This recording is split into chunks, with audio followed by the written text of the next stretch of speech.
See, most people know Exodus as the story of escape, slaves, Pharaoh, plagues, Red Sea, freedom.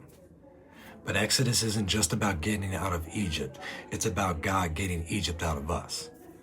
Genesis showed us creation, calling, and convent.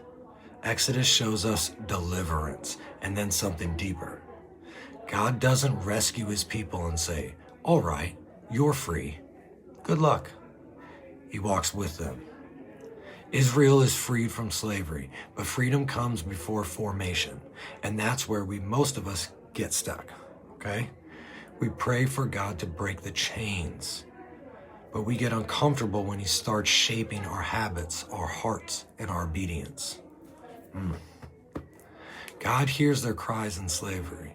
He raises up Moses, not polished, not confident, just willing. That's all it takes. And that's a lamp and trail truth. God doesn't need you impressive. He needs you available. The Red Sea moment gets all the attention, but the wilderness is where the real work happens.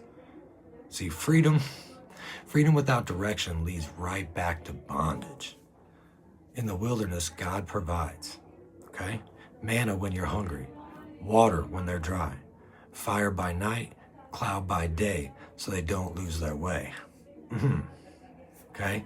He's teaching them how to trust him one day at a time. That's great, right? Then comes Mount Sinai.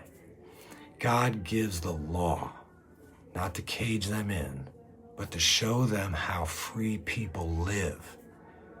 The commandments weren't punishment. They were protection.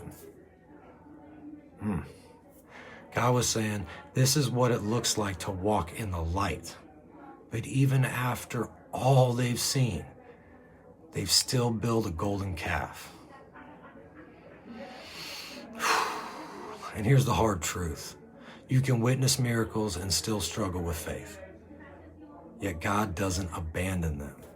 He renews a convent, okay? He stays, he dwells among them. Exodus ends not with a throne, but with a turbulence, a moving tent, God choosing to live in the middle of his people. That's the heartbreak of Exodus. Not just rescue, presence. And that points straight to Christ. Because one day, God wouldn't just dwell in a tent. He'd walk among us in flesh and blood. So if you're in the season where God pulled you out of something, addiction, anger, darkness, loneliness, despair, but now you're in the wilderness, don't rush it.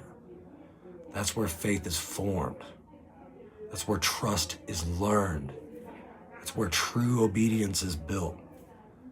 Freedom is the doorway. The wilderness is the classroom. And God never leaves you walking alone. Grab that lamp.